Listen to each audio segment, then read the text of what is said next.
ایک گاؤں میں ایک امیر کسان رہتا تھا۔ اس کے پاس کافی زمین تھی۔ یہاں بہت سے لوگ کام کرتے تھے۔ ایک کسان کے 2 لڑکے تھے۔ جب دونوں لڑکے بڑے ہو گئے تو کسان نے زمین ان کے درمیان آدھی تقسیم کر دی۔ نوکروں کو بھی کام کرنے کے برابر تعداد میں تقسیم کیا گیا۔ بڑا لڑکا بہت سست تھا۔ وہ کبھی کھیتوں کو دیکھنے بھی نہیں گیا۔ وہ اپنے نوکروں سے کھیتوں میں کام کرواتا تھا۔ اس کے آدمی منمانی باتیں کرتے تھے۔ انہوں نے وقت پر نہ ہل چلایا اور نہ ہی بیج بوئے۔ ان لوگوں نے کبھی زراعت پر توجہ نہیں دی تھی۔ اس طرح آہستہ آہستہ ان کے کھیتوں کی پیداوار بہت کم ہو گئی اور کسان کا بڑا بیٹا غریب ہو گیا۔ کسان کا چھوٹا لڑکا بہت محنتی تھا۔ وہ صبح سویرے اٹھ کر روزانہ اپنے کھیتوں میں جاتا اور اپنے نوکروں کو محنت مزدوری کرواتا۔ چھوٹا لڑکا خود کھیتوں میں کام کرتا تھا۔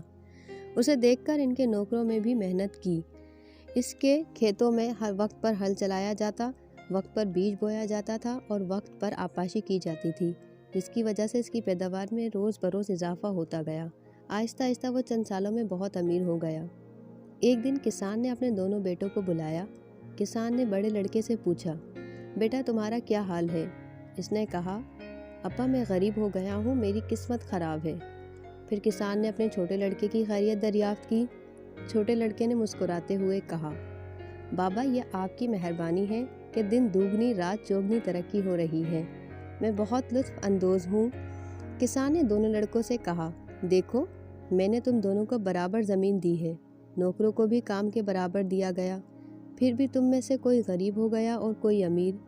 یہ آپ کی قسمت نہیں ہے، یہ مشکل کام ہے۔ باپ کی بات سن کر بڑے لڑکے کو اپنی غلطی کا احساس ہوا۔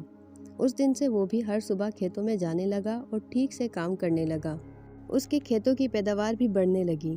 اس طرح وہ بھی محنت مزدوری کر کے اپنے چھوٹے بھائی کی طرح امیر ہو گیا اور خوشی سے زندگی گزارنے لگا۔ اس لیے ہمیں قسمت پر بھروسہ نہیں کرنا چاہیے بلکہ محنت پر بھی یقین رکھنا چاہیے۔